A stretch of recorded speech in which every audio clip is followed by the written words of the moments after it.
아주머니, 빨리 정은이 좀 불러줘요. 남편이 캐리어를 끌며 현관문을 열고 들어섰습니다.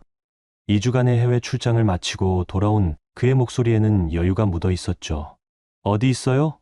선물도 사왔는데. 하지만 가정부 아주머니의 표정은 차가웠습니다. 손에는 두꺼운 갈색 봉투가 들려 있었죠. 도련님, 이걸 받으세요. 뭐예요 이게? 남편은 봉투를 열어보는 순간 얼굴이 하얗게 변했습니다. 이혼합의서였거든요. 그리고 그 안에서 작은 아기 양말 한 켤레가 떨어졌죠. 이게 대체...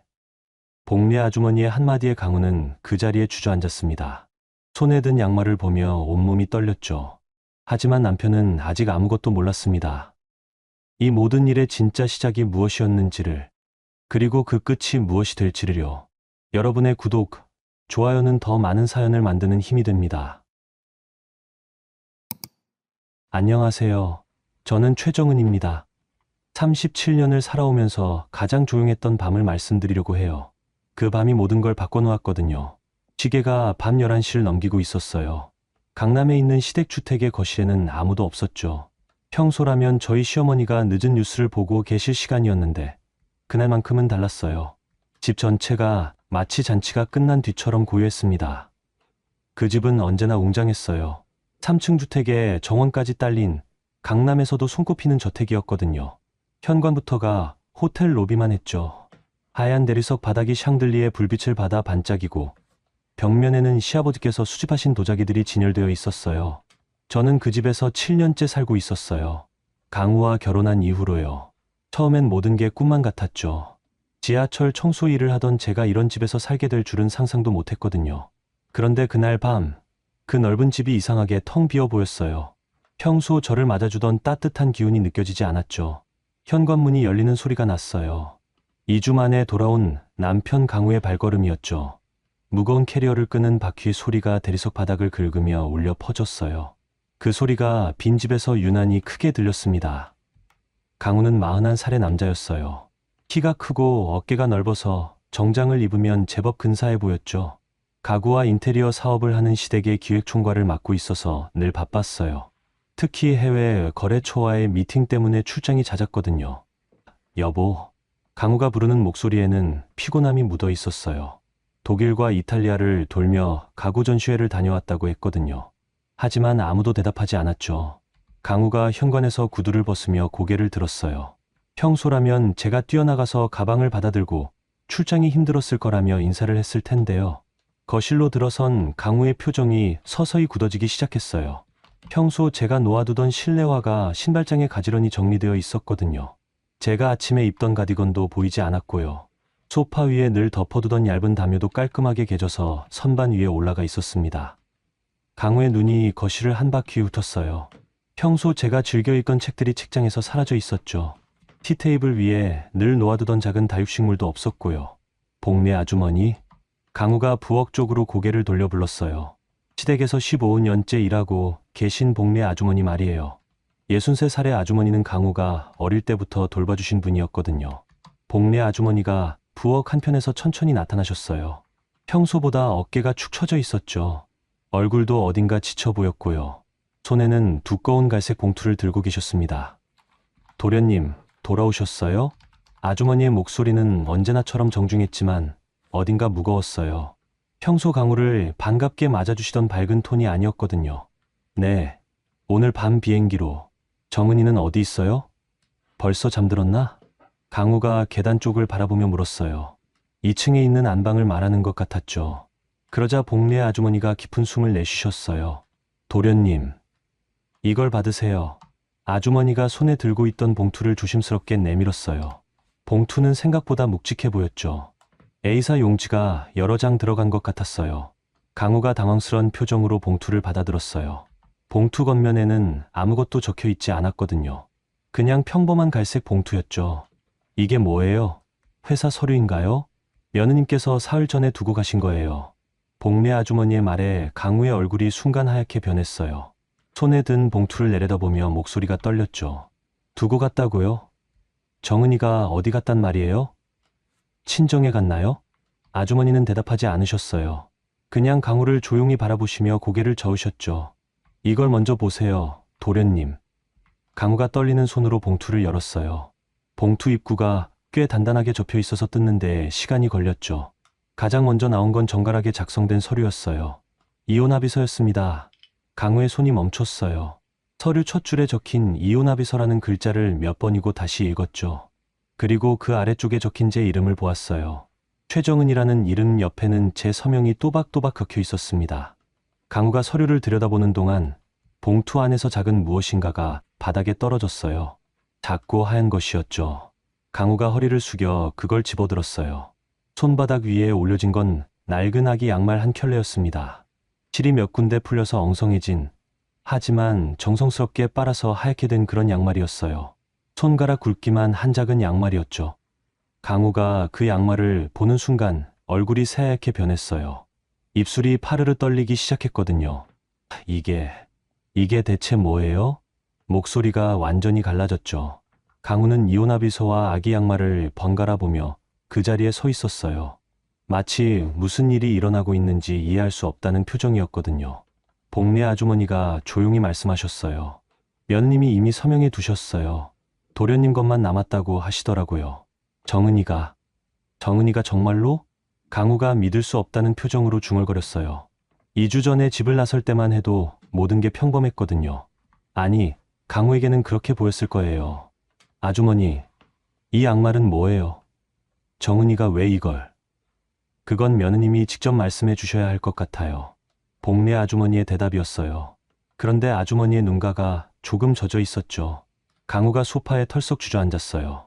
손에 든 서류와 양말을 무릎 위에 놓고 머리를 양손으로 감쌌어요. 복례 아주머니, 정은이가 뭐라고 했어요? 왜 갑자기 이런 걸? 제가 뭘 잘못했다고? 도련님. 복례 아주머니가 강우의 말을 끊으셨어요. 목소리에 힘이 있었죠. 며느님이 어디로 가셨는지 제가 알고 있어요. 그 말에 강우의 눈이 커졌어요. 봉투를 든 손이 더욱 심하게 떨렸죠. 그럼 알려주세요. 제가 가서 말씀드릴게요. 뭔가 오해가 아니에요, 도련님. 복례 아주머니가 단호하게 말씀하셨어요. 며느님은 다 아시고 계셨어요. 도련님이 지난 2주 동안 어디서 뭘 하셨는지. 그 순간 강우의 얼굴이 완전히 굳어졌어요. 뭔가 들켜서는 안 될 것이 들킨 사람의 표정이었거든요. 복례 아주머니는 더 이상 말씀하지 않으셨어요. 그냥 강우를 조용히 바라보셨죠. 마치 더 큰 이야기가 기다리고 있다는 듯이요. 거실의 벽시계가 자정을 알렸어요. 12번의 종소리가 고요한 집 안에 울려 퍼졌죠. 강우는 그 소리를 들으며 자신이 놓친 게 얼마나 많은지 깨닫기 시작했을 거예요. 그 밤, 집 안의 공기는 차가웠어요. 마치 무언가 중요한 게 영영 떠나가 버린 것처럼요. 그 이야기를 제대로 하려면 2주 전으로 돌아가야 해요. 강우가 출장을 떠나던 날 아침이었어요. 평소와 다름없는 화요일이었죠. 저는 새벽 5시에 일어나서 강우의 아침을 차려드리고 있었어요. 독일 쾰른이랑 이탈리아 밀라노를 돌아야 해서 좀 오래 걸릴 것 같아. 강우가 넥타이를 매며 말했어요. 거울 앞에 서서 매듭을 다듬는 모습이 여느 때와 똑같았거든요. 조심히 다녀오세요. 몸 관리 잘하시고요. 저는 따뜻한 미역국과 구운 고등어를 상에 올리며 대답했어요. 강우는 늘 출장 전엔 한식을 드시고 싶어 하셨거든요. 응, 그럼 2주 후에 봐. 강우가 볼에 가볍게 입맞춤을 하고 현관으로 향했어요. 검은색 캐리어를 끌고 나가는 뒷모습이 늘 그랬듯 든든해 보였죠. 그런데 사흘이 지나고 나서부터 이상한 일들이 생기기 시작했어요. 강우가 평소에 쓰던 신용카드 영수증이 우편으로 왔는데 결제 내역이 이상했거든요. 해외 출장 중이라면 외화 결제가 나와야 하는데 전부 국내 결제였어요. 그것도 서울 시내 고급 레스토랑들이었죠. 처음엔 카드사 실수인 줄 알았어요. 하지만 며칠 더 지나니까 차량 이동 기록도 이상했어요. 강우 차량이 인천공항이 아니라 강남 일대에서 계속 움직이고 있었거든요. 저는 조심스럽게 강우에게 전화를 걸었어요. 여보, 잘 지내고 계시죠? 응, 바쁘긴 한데 괜찮아. 시차 때문에 좀 힘들고. 강우의 목소리는 피곤해 들렸어요. 하지만 뭔가 어색했죠. 혹시 신용카드 영수증 관련해서 문의드릴 게 있는데. 아, 그거? 나중에 얘기하자. 지금 미팅 들어가야 해서. 강우가 서둘러 전화를 끊었어요. 평소 제 전화엔 늘 여유롭게 대답해 주시던 분이었는데 말이에요. 그날 밤 저는 잠을 이룰 수가 없었어요. 뭔가 잘못되고 있다는 느낌이 계속 들었거든요. 일주일이 지났을 때 더 결정적인 일이 벌어졌어요. 시댁에서 작은 가족 모임이 있었어요. 강우 삼촌 내외분께서 오시는 날이었죠. 저는 혼자 준비를 하고 있었는데 현관벨이 울렸어요. 문을 열어보니 모르는 여자분이 서 계셨어요. 30대 후반쯤 되어 보이는 세련되게 차려입은 분이었죠. 긴 머리를 한쪽으로 넘겨 묶고 명품 핸드백을 들고 있었어요. 안녕하세요. 서지안이라고 해요.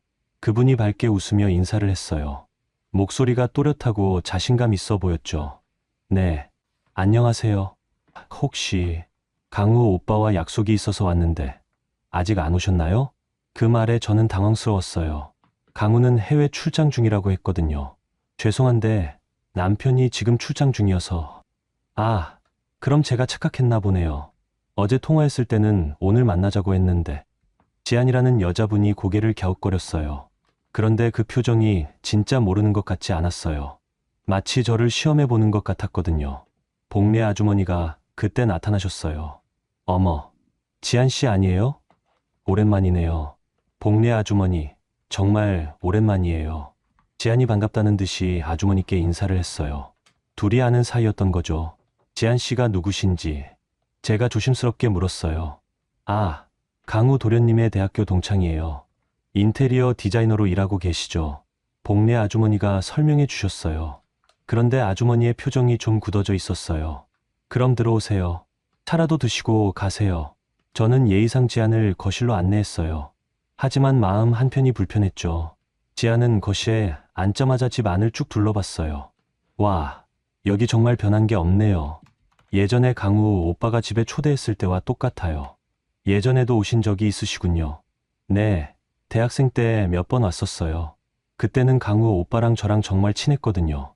지안이 의미심장하게 웃었어요. 그 웃음이 왠지 저를 겨냥한 것 같아서 기분이 나빴죠. 삼촌 내외분께서 오시고 나서 상황이 더 이상해졌어요. 지안은 마치 이 집 가족인 것처럼 자연스럽게 어울렸어요. 지안아, 너 인테리어 일 잘 되고 있지? 삼촌께서 물으셨어요. 네, 요즘 프로젝트가 좀 많아서 바빠요. 강우, 오빠 회사하고도 몇 번 일한 적 있어서 그 인연으로 연락하게 됐어요. 지안의 대답을 들으니 더 혼란스러웠어요. 강우가 지안과 일적으로도 만나고 있었다는 뜻이었거든요. 저녁 식사 시간이 되자 더 충격적인 일이 벌어졌어요. 삼촌 내외분께서 시어머니 유품 이야기를 꺼내셨어요. 시어머니께서 남기신 가구 장인의 인장이 새겨진 반지가 있었거든요. 시댁 가문의 상징 같은 거였어요. 이 반지는 나중에 며느리가 물려받아야 하는 건데 삼촌께서 반지를 꺼내 보이셨어요. 골드의 작은 보석이 박힌 고풍스러운 반지였죠. 그런데 지안이 그 반지를 보더니 눈을 반짝였어요. 와, 정말 아름다워요. 이런 전통적인 디자인이 요즘 다시 인기예요. 그래? 한번 껴봐. 삼촌께서 지안에게 반지를 내밀었어요. 저는 그 순간 얼어붙었어요. 그 반지는 제가 받아야 할 거였거든요. 시댁의 며느리인 제가 말이에요. 지안이 주저하지 않고 반지를 받아서 손가락에 끼워봤어요. 반지가 그녀의 손에 딱 맞았죠. 어머, 정말 잘 어울리네요. 삼촌 아내분께서 감탄하셨어요. 지안 씨는 손이 참 예쁘시네요. 반지가 이렇게 잘 어울릴 줄은. 저는 그 광경을 보며 가슴이 먹먹해졌어요. 제가 그 자리에 있는데도 아무도 저에게는 반지를 끼워보라고 하지 않았거든요. 지안이 반지를 끼고 손을 이리저리 돌려보며 말했어요. 강우 오빠가 보면 어떻게 생각할까요? 제가 이런 거 끼고 있는 거 보면. 그 말에 다들 웃음을 터뜨렸어요. 하지만 저는 웃을 수가 없었죠. 복례 아주머니만이 저를 걱정스럽게 바라보고 계셨어요. 그날 저녁 지인들이 다 돌아가고 나서 저는 혼자 설거지를 하고 있었어요. 접시를 닦는 손이 떨리고 있었거든요. 복례 아주머니가 부엌으로 들어오셨어요. 며느님, 괜찮으세요? 네, 괜찮아요. 저는 거짓말을 했어요. 전혀 괜찮지 않았거든요. 며느님, 혹시 도련님한테 할 말 있으시면 하세요. 아주머니의 조심스러운 말씀이었어요. 그날 밤 저는 강우에게 전화를 걸었어요. 여보, 오늘 지안이라는 분이 오셨는데. 아, 지안이. 갑자기 왜? 강우의 목소리가 당황스러워 보였어요. 대학 동창이라고 하시던데. 여보와 약속이 있다고. 아니야, 그냥 옛날 친구인데 무슨 약속이 있겠어. 내가 예민하게 생각하는 거야. 강우가 단호하게 말했어요. 하지만 그 단호함이 오히려 이상했죠. 그날 밤부터 저는 모든 게 다르게 보이기 시작했어요. 강우의 거짓말들, 지안의 도발적인 태도, 그리고 그 반지를 끼고 웃던 모습까지. 저는 그날 밤 처음으로 생각했어요. 강우가 정말로 출장을 간 게 맞을까? 그리고 지안과는 정말 그냥 친구 사이일까? 작은 의심들이 쌓여가기 시작했어요. 그리고 그 의심들은 곧 확신으로 바뀔 거였어요. 그 일이 일어난 건 지안이 다녀간 지 사흘 뒤였어요. 새벽 4시쯤이었을 거예요. 갑자기 아랫배에 찌르는 듯한 아픔이 느껴졌거든요. 처음엔 체한 줄 알았어요. 하지만 점점 아픔이 심해지더니 화장실에서 피를 보게 됐죠. 저는 그제야 깨달았어요. 제가 임신을 했다는 걸 말이에요. 한 달 전쯤부터 몸이 이상했거든요. 미열이 계속되고 입맛이 없어서 혹시나 하고 검사를 해봤는데 2줄이 나왔었어요. 하지만 강우가 바쁘다고 해서 아직 말씀을 못 드렸었죠. 그런데 이런 일이 생긴 거예요. 저는 떨리는 손으로 강우에게 전화를 걸었어요. 독일은 지금 밤 시간이겠지만 응급 상황이었거든요. 신호음이 길게 울렸어요. 1번, 2번, 3번. 강우는 전화를 받지 않았어요. 다시 걸어봤어요. 이번에도 연결되지 않았죠. 음성 메시지가 나왔어요. 현재 전화를 받을 수 없습니다. 저는 문자를 보냈어요. 응급 상황이에요. 꼭 연락 주세요. 하지만 답장은 오지 않았죠. 아랫배 아픔이 더 심해졌어요. 식은땀이 흘러내렸죠. 저는 혼자서 택시를 불렀어요. 어디로 가시나요? 기사님이 물었어요. 종합병원 응급실로 가주세요. 빨리요. 차 안에서 저는 계속 강우에게 전화를 걸었어요. 하지만 받지 않았죠. 10번도 넘게 걸었는데 한 번도 연결되지 않았어요. 응급실에 도착해서 접수를 하며 저는 또 전화를 걸었어요. 강우야, 제발 좀 받아. 그런데 그때 전화가 연결됐어요. 여보, 강우의 목소리였어요. 하지만 목소리가 이상했죠. 어딘가 거리가 있고 주변이 시끄러웠어요. 여보, 지금 응급실에 있어요. 아이가. 뭐, 응급실. 지금 몇 시인데? 강우가 당황하는 목소리로 말했어요. 새벽 5시예요. 아랫배가 아파서 피가 나와서 혹시 아이한테 문제가 생긴 건 아닌지. 아이? 무슨 아이? 강우가 되물었어요. 그 말에 저는 가슴이 내려앉았어요. 제가 임신했어요. 아직 말씀 못 드렸는데 그때 전화 너머로 여자 목소리가 들렸어요. 강우야, 누구야? 그 목소리를 저는 알고 있었어요. 지안이었거든요. 잠깐만, 다시 전화할게. 강우가 서둘러 말하며 전화를 끊어버렸어요. 저는 그 자리에서 멍하니 서 있었어요. 남편이 해외 출장 중인데 어떻게 지안의 목소리가 들릴 수 있을까요? 환자 보호자님? 간호사가 저를 불렀어요. 네. 보호자분 연락은 되셨나요? 아니요. 혼자 왔어요. 간호사가 걱정스러운 표정을 지었어요. 응급 상황인데 혼자 오시면 곤란하죠. 혹시 다른 가족분이나 친구분? 저는 그제야 정신을 차리고 미란에게 전화를 걸었어요. 미란은 같은 아파트 단지에 사는 친구였거든요. 보험 설계사 일을 하다가 지금은 법률사무소에서 사무장으로 일하고 있었어요. 정은아, 이 새벽에 웬 전화야? 미란의 목소리가 잠에 덜 깬 채로 들렸어요. 미란아, 미안해. 지금 병원 응급실에 있는데. 뭐? 무슨 일이야? 미란의 목소리가 확 깨었어요. 임신한 것 같은데 피가 나와서. 강우는 연락이 안 되고. 어느 병원이야? 지금 갈게. 미란이 바로 대답했어요. 30분 만에 미란이 병원에 도착했어요. 머리도 대충 묶고 운동복 차림으로 뛰어온 거였죠. 괜찮아? 진료는 봤어? 응. 지금 초음파 결과 기다리고 있어. 의사 선생님이 나오셔서 설명해 주셨어요. 다행히 아기는 괜찮습니다. 하지만 절대 안정이 필요해요. 스트레스를 많이 받으셨나 봐요. 감사합니다, 선생님.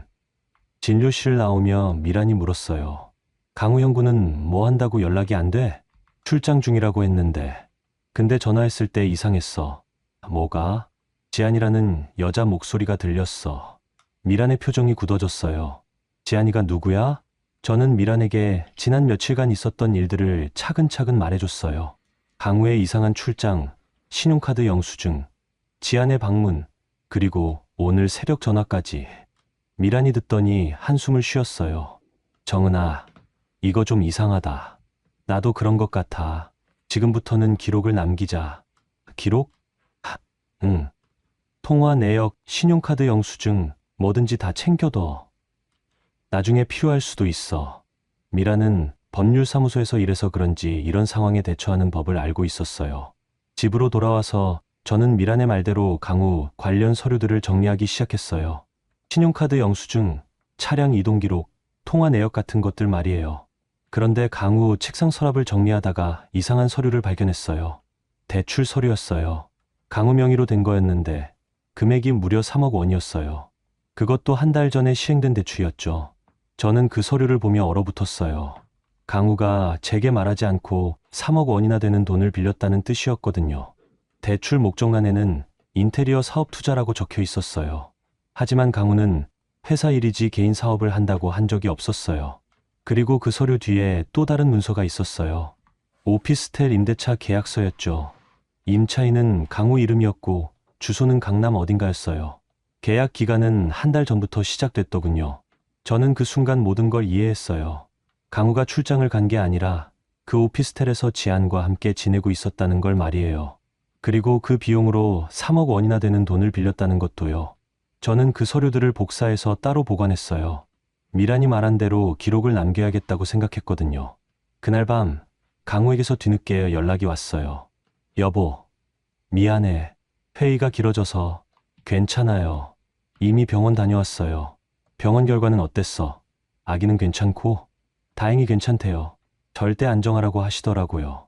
그럼 됐네. 출장 끝나면 바로 들어갈게. 강우의 목소리는 여전히 어색했어요. 죄책감이 묻어나는 것 같았죠. 여보. 응? 고생 많으세요. 몸 관리 잘하시고. 응, 알겠어. 전화를 끊고 나서 저는 아랫배를 쓰다듬었어요. 뱃속에 작은 생명이 자라고 있었거든요. 제가 지켜야 할 소중한 아이였어요. 그날부터 저는 달라졌어요. 더 이상 참고 기다리는 아내가 아니라 제 아이를 지키려는 엄마가 된 거였죠. 미란이 말했던 대로 모든 걸 기록하기 시작했어요. 강우의 거짓말들, 지안과의 연관성, 그리고 비밀 대출까지. 언젠가는 이 모든 진실이 밝혀질 날이 올 거라고 생각했거든요. 그 새벽 병원에서 혼자 아이의 심장 소리를 들으며 저는 결심했어요. 어떤 일이 있어도 이 아이만큼은 지키겠다고 말이에요. 강우가 돌아온다는 연락을 받은 건 그로부터 사흘 뒤였어요. 내일 새벽 비행기로 들어간다. 집에서 기다려. 문자 메시지 한 통이었죠. 평소 강우라면 전화를 했을 텐데 문자로만 보낸 것도 이상했어요. 저는 그 문자를 보며 결심했어요. 더 이상 거짓말을 들으며 살 수는 없다고 말이에요. 복례 아주머니께 조심스럽게 연락을 드렸어요. 아주머니, 혹시 잠깐 만날 수 있을까요? 며느님, 무슨 일이세요? 아주머니께 부탁드릴 일이 있어요. 다음 날 오전 복례 아주머니와 동네 카페에서 만났어요. 아주머니는 제 얼굴을 보자마자 걱정스러운 표정을 지으셨죠. 며느님, 얼굴이 많이 상하셨네요. 아주머니, 제가 이상한 부탁을 드리는데. 저는 아주머니께 제가 알게 된 모든 걸 털어놨어요. 강우의 거짓 출장, 지안과의 관계, 그리고 비밀 대출까지요. 아주머니는 제 이야기를 조용히 들으시더니 깊은 한숨을 내쉬셨어요. 역시 그랬군요. 아주머니도 알고 계셨어요? 며느님, 도련님이 집에 없던 2주 동안 이상한 사람들이 몇 번 다녀갔어요. 서류를 가져가겠다고 하는 사람들이요. 아주머니의 말에 제 심장이 쿵 내려앉았어요. 어떤 서류요? 시아버님 명의로 된 부동산 서류들이요. 도련님이 미리 말씀해 주셨다면서 가져갔는데. 저는 그제야 이해했어요. 지안이 단순히 강우와 바람을 피우는 게 아니라 더 큰 목적이 있었다는 걸 말이에요. 아주머니, 제가 잠시 어딘가에 몸을 숨기고 싶어요. 아이 때문에라도 안전한 곳에 있어야 할 것 같아서요. 복례 아주머니가 제 손을 꼭 잡으셨어요. 며느님, 걱정하지 마세요. 제가 아는 곳이 하나 있어요. 다음 날 새벽 강우가 돌아오기 전에 저는 최소한의 짐만 챙겨서 집을 나왔어요. 필요한 건 별로 없었어요. 몇 벌의 옷과 세면도구, 그리고 제가 모은 서류들만 가져갔죠. 결혼 반지는 침실 화장대 위에 그대로 두고 왔어요. 복례 아주머니가 알려주신 곳은 경기 북부의 작은 도시였어요. 산사 근처에 있는 조그만 민박이었는데 아주머니의 고향 친구분이 운영하시는 곳이었거든요. 정은씨죠. 복례가 많이 얘기했어요. 민박집 주인 할머니께서 저를 반갑게 맞아주셨어요. 60대 후반쯤 되신 분이었는데 인상이 참 따뜻하셨어요. 몸조리 잘해야죠. 복례가 임신하셨다고 하던데. 감사합니다. 제가 머물게 된 방은 작지만 깔끔했어요. 창밖으로는 산이 보였고 멀리서 절에서 울리는 종소리도 들렸죠. 하지만 마음이 편하지는 않았어요. 어릴 때부터 따라다녔던 무속인 집안 딸이라는 소문이 또 생길까봐 걱정됐거든요. 저희 어머니가 무당이었어요. 그래서 학창 시절에 많이 놀림을 받았죠. 쟤네 집 귀신 나온다. 쟤랑 놀면 안 된다. 이런 말들을 들으며 자랐거든요. 그래서 강우와 결혼할 때도 그 사실을 숨겼어요. 시댁에서는 제가 부모님을 일찍 여의고 친척 손에서 자랐다고만 알고 계셨죠. 이제 혼자 아이를 키우게 되면 그런 소문들이 다시 따라다닐까 봐 무서웠어요. 강우에게서 전화가 쏟아지기 시작한 건 제가 집을 나온 당일 저녁부터였어요. 첫 번째 전화는 받지 않았어요. 두 번째도, 세 번째도요. 문자 메시지도 계속 왔어요. 어디 갔어? 집에 없네. 복례 아주머니한테 물어봐도 모른다고 하고. 정은아, 뭔가 오해가 있는 것 같은데 얘기해보자. 저는 그 문자들을 보며 비웃음이 났어요. 이제 와서 오해라니요. 사흘째 되는 날 강우가 더 다급해졌어요. 정은아, 제발 연락 좀 해. 나한테 무슨 문제가 있으면 말해줘. 너 지금 어디 있는지만 알려줘. 내가 가서 사과할게. 하지만 저는 답하지 않았어요. 미란이 말했던 대로 답하지 않는 규칙을 세웠거든요. 그러던 어느 날 복례 아주머니에게서 중요한 연락이 왔어요. 며느님, 시댁에서 큰일이 터졌어요. 무슨 일이세요? 도련님이 지안이란 여자한테 완전히 속았어요. 그 여자가 서류를 빼돌린 게 들통났어요. 아주머니는 시댁 금고와 서재를 정리하다가 이상한 걸 발견하셨다고 했어요. 시아버지 명의로 된 부동산 서류들이 사라져 있었던 거예요. 원본이 아니라 복사본만 남아 있었고 몇 장은 아예 없어졌더라고요. 그 지안이란 여자가 도련님 몰래 가져간 것 같아요. 도련님 도장도 위조한 흔적이 있고요. 정말요? 네. 그리고 도련님이 빌린 돈도 그 여자가 쓴 것 같아요. 어제 채권자들이 집에 찾아왔거든요. 저는 그 얘기를 들으며 소름이 돋았어요. 지안이 처음부터 계획적으로 강우에게 접근한 거였어요. 아주머니, 혹시 그 증거들을 제가 가질 수 있을까요? 물론이죠. 며느님이 가져가셔야 해요. 이건 며느님이 알아야 할 일이에요. 복례 아주머니는 며칠 뒤에 직접 민박집까지 찾아오셨어요. 그리고 두꺼운 봉투를 제게 건네주셨죠. 이게 다예요. 도장 위조 흔적이 있는 서류, 없어진 부동산 서류 목록, 그리고 도련님이 지안한테 속아서 빌린 돈 관련 자료들. 저는 그 서류들을 보며 눈물이 났어요. 제가 믿었던 남편이 이렇게 철저히 속았다는 게 한편으로는 안타까웠거든요. 며느님, 이제 법적으로 대처하셔야 해요. 네, 아주머니. 그날 밤 저는 미란에게 전화를 걸었어요. 미란아, 이혼 준비를 해야 할 것 같아. 진짜? 마음 정했어? 응. 아이를 위해서라도. 미란이 다음 날 바로 민박집까지 찾아왔어요. 그리고 복례 아주머니가 가져다 준 서류들을 꼼꼼히 살펴봤죠. 정은아, 이거 대박이다. 사기 혐의로도 고발할 수 있어. 정말? 응. 강우 형부가 피해자이긴 하지만 그래도 너도 피해자야. 가정이 파탄났으니까. 미라는 자기가 일하는 법률사무소 변호사님을 소개해 주겠다고 했어요. 그날부터 저는 본격적으로 이혼 준비를 시작했어요. 더 이상 돌아갈 길은 없다는 걸 알았거든요. 산사에서 들려오는 저녁 종소리를 들으며 저는 뱃속 아이에게 중얼거렸어요. 우리 이제 새로 시작해보자. 분노보다는 담담함이 마음을 차지하고 있었어요. 이상하게도 제 탓이라는 생각은 전혀 들지 않았어요. 제가 잘못한 게 없었으니까요. 오히려 이렇게 진실을 알게 된 게 다행이라고 생각했어요. 더 늦기 전에 말이에요. 민박에서 지낸 지 일주일쯤 됐을 때였어요. 오후 2시쯤이었을 거예요. 저는 방에서 아이 용품 목록을 적고 있었어요. 태어날 아기를 위해 필요한 것들을 하나하나 정리하는 중이었거든요. 그때 민박집 마당에서 소란스러운 소리가 들렸어요. 여기 최정은 씨 있죠? 날카로운 여자 목소리였어요. 저는 그 목소리를 알고 있었죠. 지안이었거든요. 창문을 살짝 열고 내려다봤어요. 지안이 민박집 주인 할머니와 얘기를 하고 있었어요. 검은색 승용차를 타고 온 모양이었죠. 할머니께서 당황하는 목소리로 대답하고 계셨어요. 그런 분은 없는데요. 아니에요. 분명히 여기 있어요. 제가 확인했거든요. 지안의 목소리가 점점 높아졌어요. 뭔가 다급해 보였죠. 저는 가슴이 두근거렸어요. 지안이 어떻게 이곳을 알아냈을까요? 그리고 왜 찾아온 걸까요? 할머니께서 지안을 달래려고 하시는 모습이 보였어요. 하지만 지안은 계속 목소리를 높이며 뭔가를 요구하고 있었어요. 저는 조용히 방문을 열고 복도로 나왔어요. 계단으로 내려가는 소리가 나지 않도록 조심스럽게 움직였죠. 정은 씨, 나와서 얘기해요. 지안이 큰 소리로 불렀어요. 이제 아예 숨기지도 않는 거였죠. 저는 마음을 단단히 먹고 현관으로 나갔어요. 지안과 정면으로 마주하는 건 처음이었거든요. 지안은 생각보다 말랐어요. 얼굴도 화장으로 가렸지만 초췌해 보였죠. 눈 밑에 다크서클이 짙게 생겨 있었어요. 정은 씨, 이제 그만해요. 지안이 저를 보자마자 말했어요. 목소리에 절박함이 묻어 있었죠. 뭘 그만하라는 거예요? 저는 차분하게 대답했어요. 강우랑 헤어지는 거 말이에요. 애까지 생긴다고 하니까 복잡해졌잖아요. 지안의 말에 저는 어이가 없었어요. 마치 제가 뭔가 잘못한 것처럼 말하고 있었거든요. 지안 씨, 저는 아무 잘못한 게 없어요. 잘못한 건 강우와 당신이죠. 아이만 없으면 다 정리될 수 있어요. 지안이 제 배를 바라보며 말했어요. 그 순간 저는 온몸이 얼어붙었어요. 지안이 제게 낙태를 하라고 말하는 거였어요. 너무나 충격적인 요구였죠. 그건 절대 안 돼요. 저는 단호하게 대답했어요. 그리고 뒤로 몇 걸음 물러섰죠. 지안의 표정이 순간 일그러졌어요.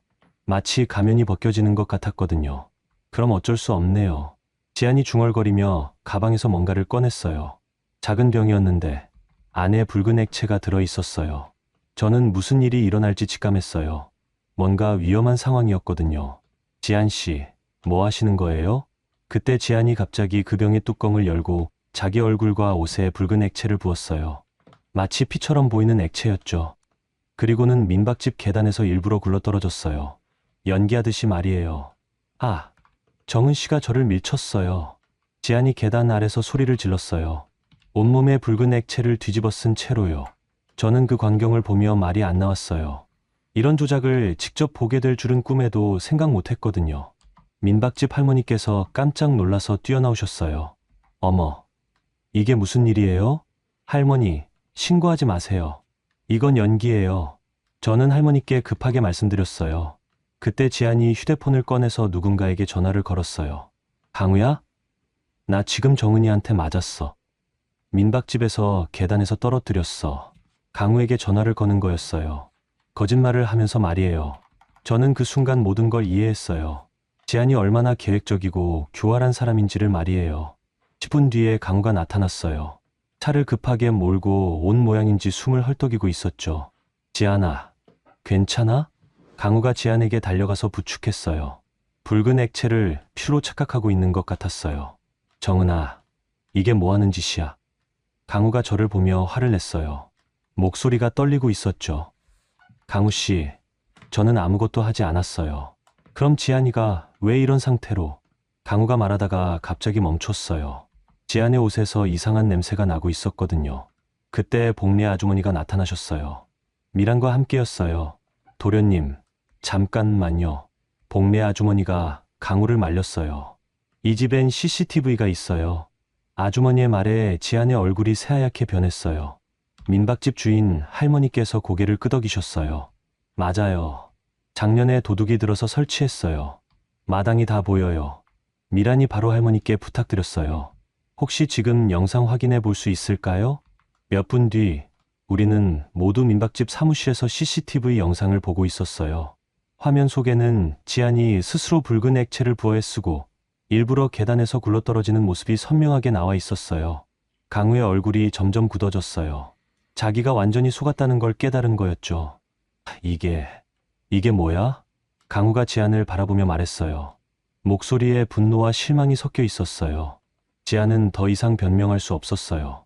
증거가 너무나 명확했거든요. 미안해, 강우야. 나도 어쩔 수 없었어. 지안이 마지막으로 꺼낸 말이었어요. 미란이 준비해온 서류를 꺼냈어요. 지안 씨, 당신 과거 경력도 조회해봤는데 학력 위조하고 경력 사기친 적이 있더라고요. 지안의 얼굴이 더욱 창백해졌어요. 모든 게 드러나고 있었거든요. 강우는 그제야 자신이 얼마나 큰 실수를 했는지 깨달은 것 같았어요. 지안에게서 돌아서서 저를 바라봤죠. 정은아, 미안해. 내가 정말 바보였어. 하지만 저는 대답하지 않았어요. 이미 늦었다는 걸 알고 있었거든요. 지아는 결국 경찰에 신고되었어요. 사문서 위조와 사기 혐의였죠. 그날 저녁 산사에서 들려오는 종소리가 유독 크게 들렸어요. 마치 모든 거짓이 깨지는 소리 같았어요. 저는 뱃속 아이에게 말했어요. 이제 진짜 새로운 시작이라고 말이에요. 지안이 끌려간 그날 밤, 저는 잠을 이룰 수가 없었어요. 온종일 벌어진 일들이 머릿속에서 계속 맴돌았거든요.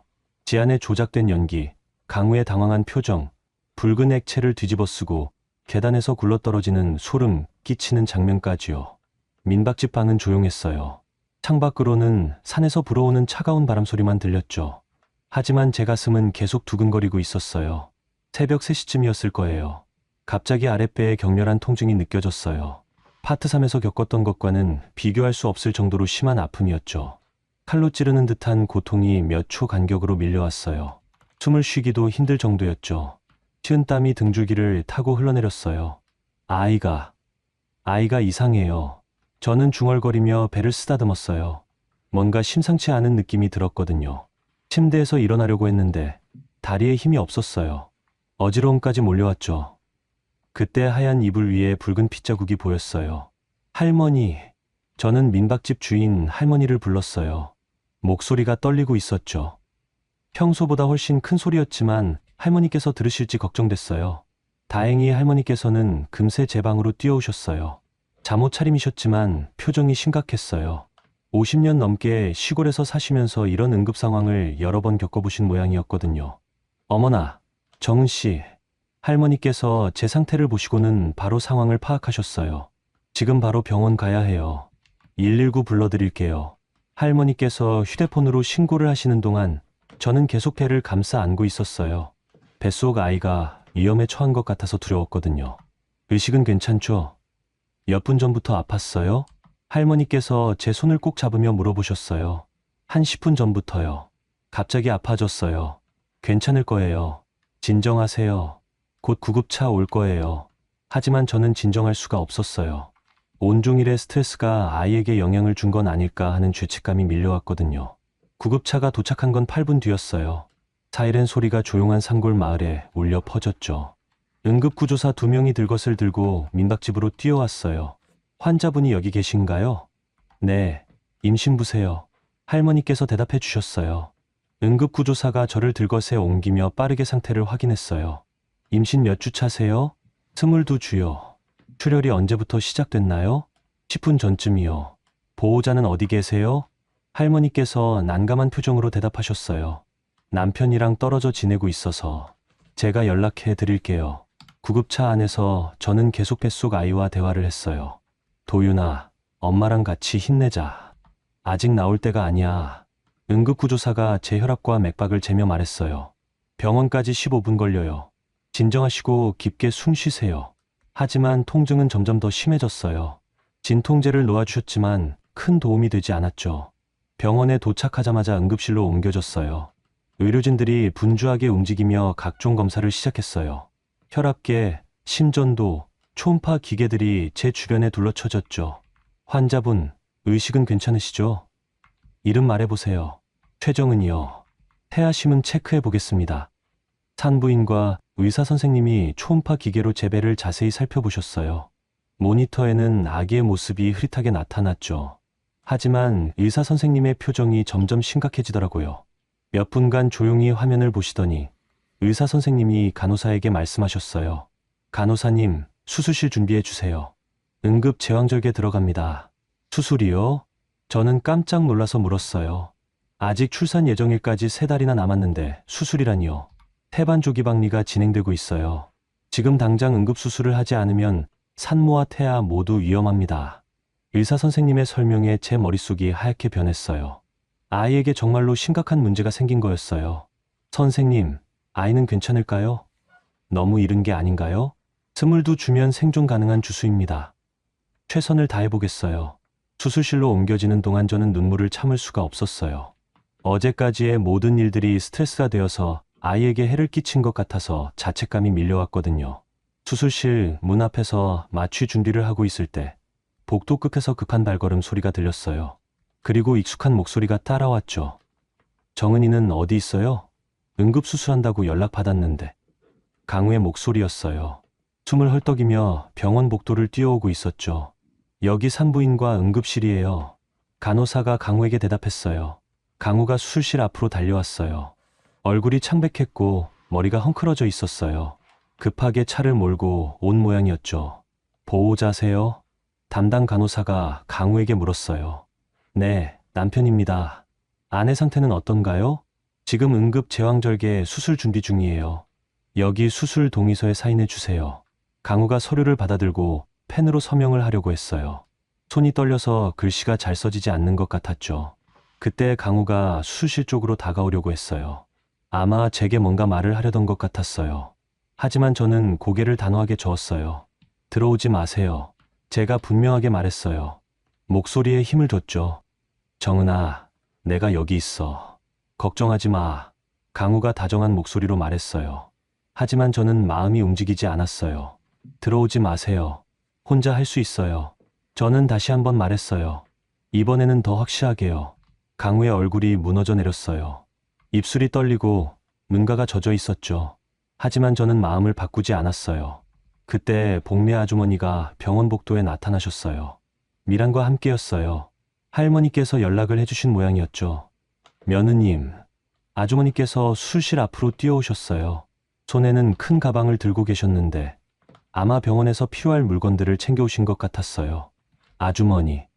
저는 아주머니를 보자 눈물이 터져 나왔어요. 진짜 가족을 만난 것 같은 안도감이 밀려왔거든요.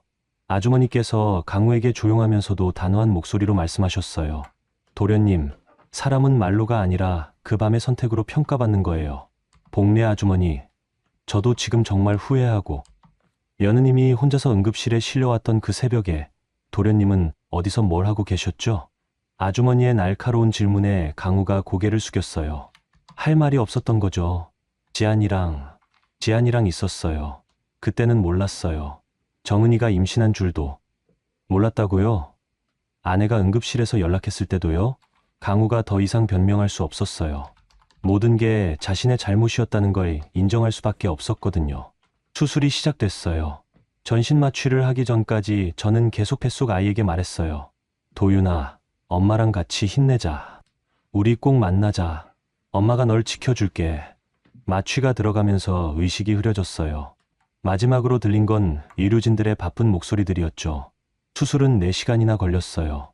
의식을 되찾았을 때 가장 먼저 들린 건 작고 약한 울음소리였어요.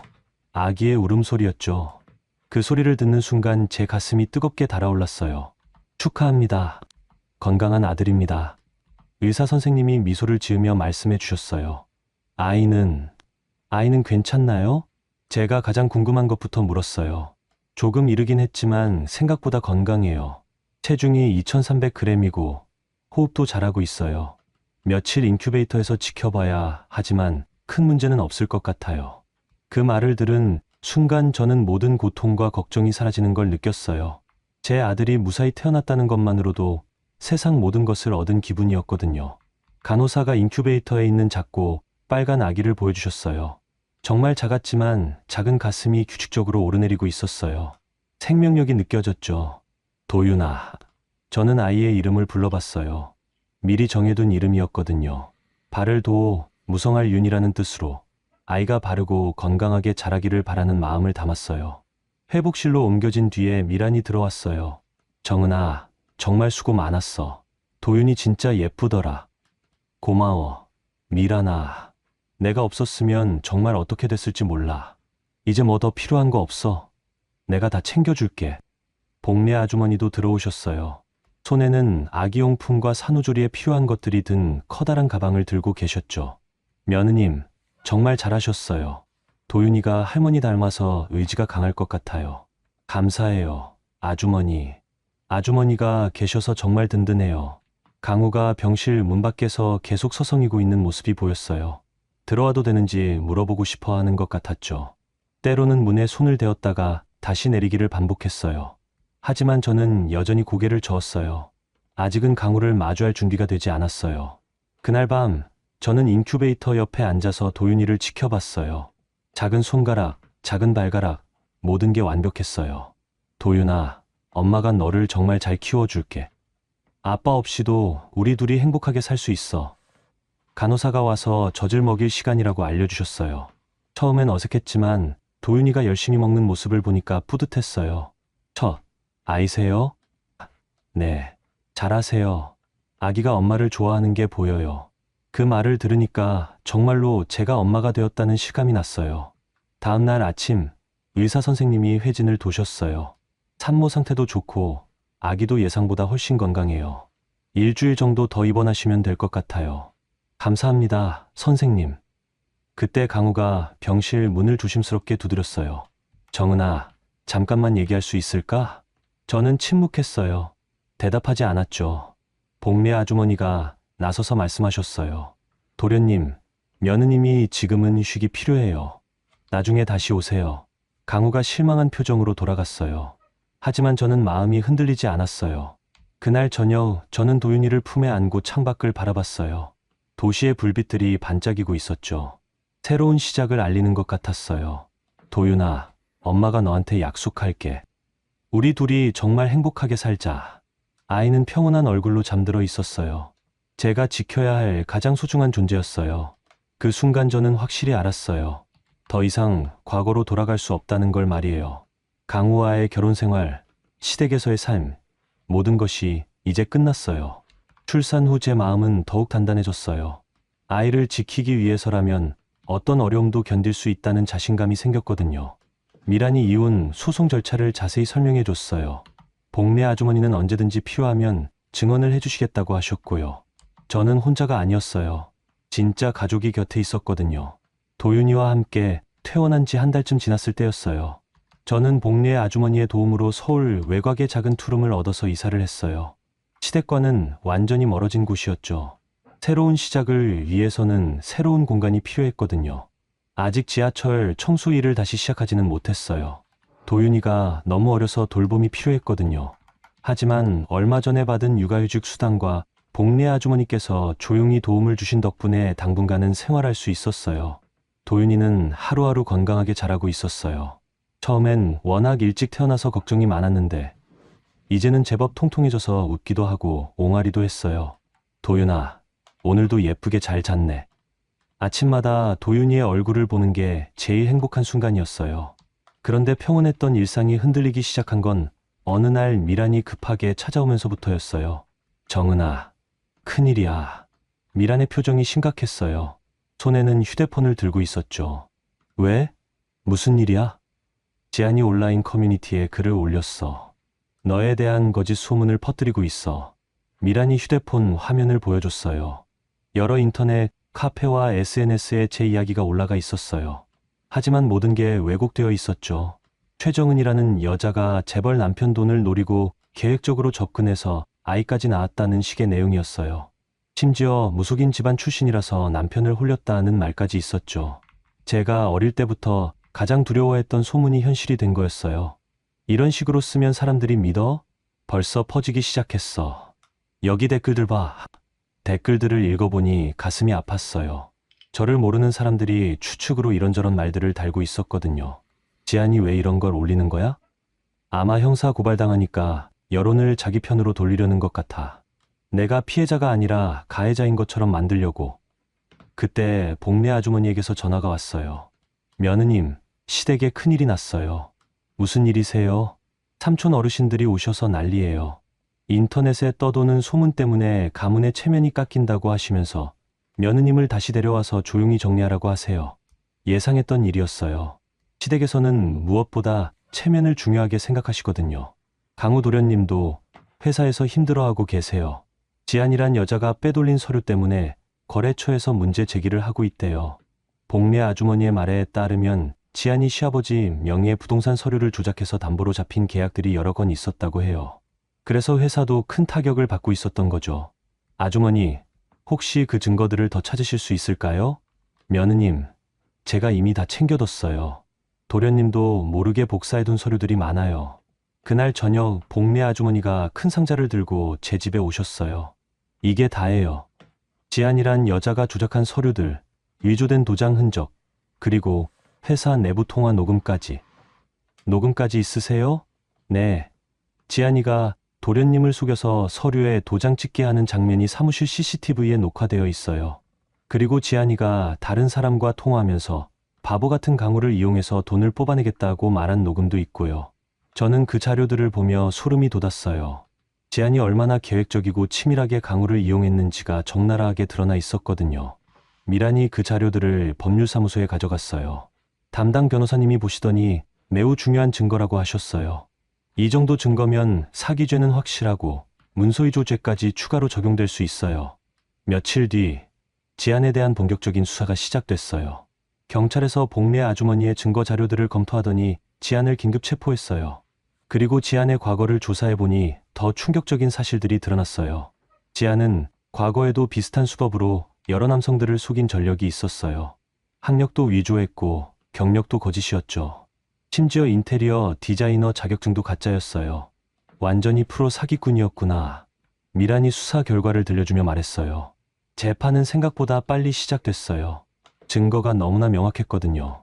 재판정에서 지안을 직접 본 건 그때가 마지막이었어요.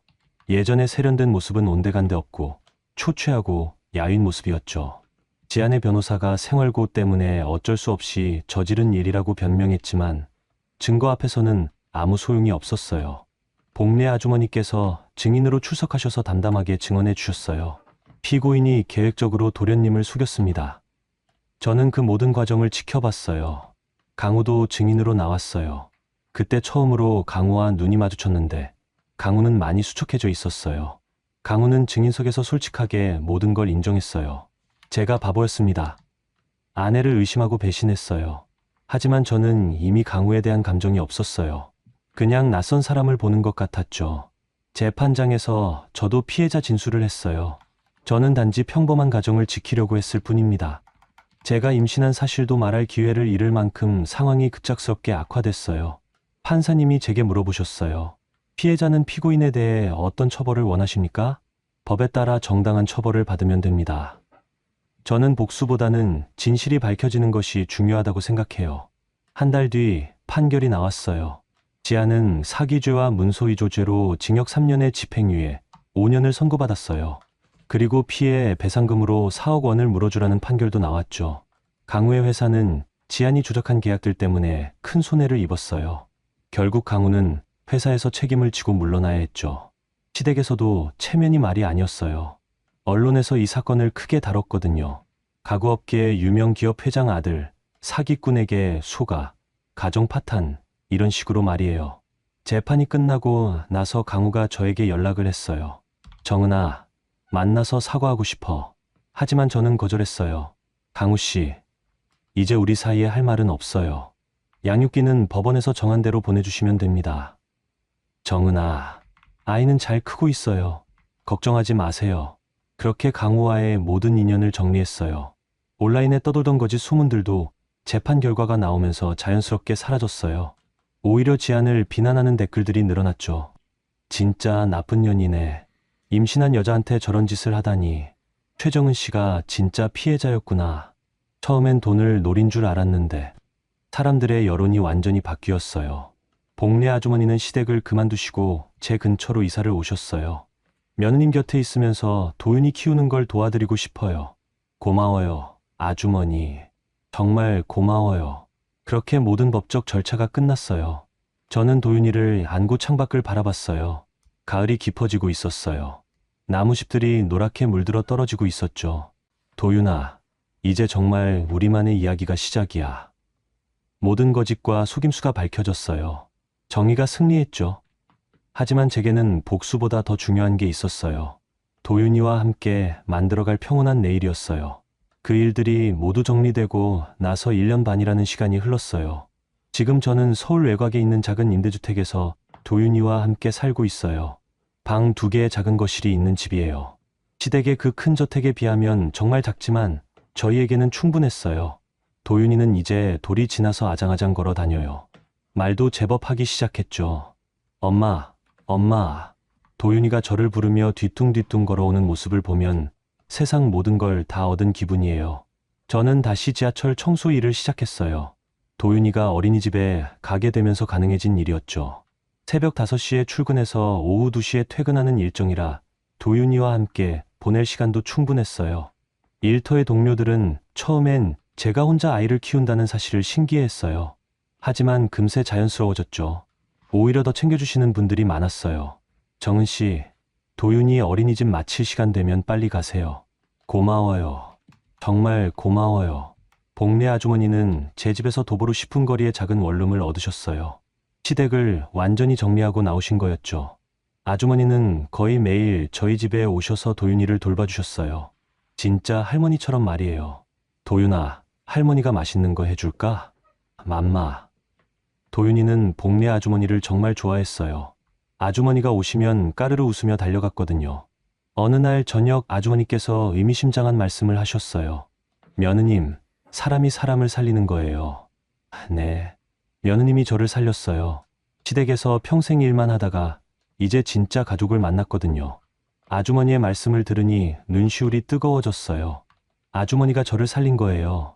아주머니 없었으면 저는 어떻게 됐을지. 우리가 서로를 살린 거죠. 그렇게 저희는 새로운 가족이 되었어요. 혈연으로 맺어진 것보다 더 끈끈한 관계였죠. 강우에게서는 매달 정해진 날짜에 양육비가 들어왔어요. 법원에서 정한 금액을 빠뜨리지 않고 보내줬죠. 하지만 직접적인 연락은 전혀 없었어요. 가끔 복례 아주머니를 통해서 강우의 근황을 들었어요. 강우는 회사를 그만두고 작은 가구점을 차려서 혼자 운영하고 있다고 했어요. 예전의 화려함은 없었지만 나름대로 새 출발을 하고 있는 것 같았어요. 어느 봄날이었어요. 저는 도윤이와 함께 동네 놀이터에서 놀고 있었어요. 도윤아, 그네 탈까? 응. 도윤이가 그네에 앉아서 까르르 웃고 있을 때 놀이터 입구에서 익숙한 실루엣이 나타났어요. 강우였어요. 1년 반 만에 보는 강우는 많이 달라져 있었어요. 머리에는 흰머리가 늘었고 얼굴도 많이 여위어 보였죠. 예전의 당당한 모습은 찾아볼 수 없었어요. 강우는 멀리서 도윤이를 바라보고 있었어요. 자기 아들을 처음 제대로 본 거였거든요. 도윤이는 강우가 누군지 모르니까 그냥 신나게 놀고 있었어요. 강우가 조심스럽게 다가왔어요. 정은아, 왜 왔어요? 저는 차분하게 물었어요. 화가 나지도 않고 반갑지도 않았어요. 그냥 낯선 사람을 보는 것 같았거든요. 도윤이를 보고 싶어서 미리 연락하고 오셨어야죠. 미안해. 갑자기 와서. 강우가 도윤이를 보며 말했어요. 많이 컸네. 나를 닮았나? 모르겠어요. 저는 짧게 대답했어요. 정은아, 나 정말 후회하고 있어. 매일매일. 강우의 목소리에 진심이 담겨 있는 것 같았어요. 하지만 저는 이미 그런 감정들을 정리한 뒤였어요. 그런 말씀 하지 마세요. 이미 끝난 일이에요. 아이라도 가끔 볼 수 있을까? 법원에서 정한 면접 교섭권이 있으니까 그걸 신청하시면 돼요. 저는 감정 대신 원칙으로 대답했어요. 강우의 표정이 무너져 내렸어요. 정은아, 나는 정말. 강우 씨. 저는 강우의 말을 끊었어요. 저는 더 이상 과거에 머물러 있지 않아요. 도윤이와 제 한 날만 생각하고 살 거예요. 그 말에 강우가 고개를 숙였어요. 양육비는 계속 잘 보내주세요. 그것만으로도 충분해요. 강우는 더 이상 할 말이 없었나 봐요. 도윤이를 한참 바라보더니 조용히 돌아갔어요. 도윤이는 강우가 누군지도 모르고 계속 그네를 타고 있었어요. 엄마, 그래, 더 높이 탈까? 저는 도윤이의 그네를 밀어주며 웃었어요. 강우와의 만남 때문에 마음이 흔들리지 않았어요. 이미 제 마음은 완전히 정리되어 있었거든요. 지안에 대한 소식도 가끔 들렸어요. 집행유예 기간 동안 다른 사기 사건에 연루되어서 결국 시형을 선고받았다고 했어요. 자업자득이었죠. 어느 가을 저녁, 저는 도윤이와 함께 집 근처를 산책하고 있었어요. 도윤이는 제 손을 꼭 잡고 쭉쭉 걸어가고 있었죠. 도윤아, 예쁜 낙엽이 떨어졌네. 음아, 이뻐. 도윤이가 노란 낙엽을 주워서 저에게 주었어요. 그 순간 저는 깨달았어요. 이런 평범한 순간이 진짜 행복이라는 걸 말이에요. 화려했던 시댁 생활, 강우와의 결혼, 그 모든 것들보다 지금 이 순간이 훨씬 소중했어요. 복수를 하려고 했다면 더 많은 것을 요구할 수도 있었어요. 하지만 저는 그러지 않았어요. 복수보다 평온이 더 큰 승리라는 걸 알았거든요. 집에 돌아와서 도윤이를 재우고 저는 거실에 앉아서 차를 마셨어요. 복례 아주머니께서 뜨개질을 하시며 말씀하셨어요. 며느님, 잘 선택하셨어요. 복수는 자기만 다치게 하는 거예요. 네, 아주머니. 이제야 알겠어요. 창밖으로는 가로등 불빛이 부드럽게 들어왔어요. 모든 것이 평온했어요. 거짓과 배신의 상처들은 시간이 아물게 해줬고, 이제는 새로운 꿈들로 가득 찬 일상이 있었어요. 도윤이가 잠든 방에서 작은 숨소리가 들려왔어요. 저는 그 소리를 들으며 생각했어요. 인생에서 정말 중요한 건 사랑하는 사람과 함께 걷는 평범한 길이라는 걸 말이에요. 그 길에는 화려함은 없을지 몰라도 따뜻함이 있었어요. 그리고 그 따뜻함이면 충분했어요. 정은이의 이야기를 통해 우리는 배웠어요. 때로는 모든 걸 잃은 것 같은 순간이 진짜 새로운 시작의 문이 될 수 있다는 걸 말이에요. 복수보다는 평온을, 화려함보다는 진심을, 과거의 상처보다는 오늘의 작은 행복을 선택하는 용기. 그것이 진정한 승리가 아닐까요? 여러분도 어떤 어려움 속에 계시더라도 언젠가는 따뜻한 햇살이 비출 거예요. 오늘 영상이 작은 위로가 되셨다면 지금 구독 눌러보세요. 매일매일 더 재미있고 감동적인 이야기가 찾아옵니다. 댓글로 여러분의 이야기도 들려주시고 오늘도 행복한 하루 되세요.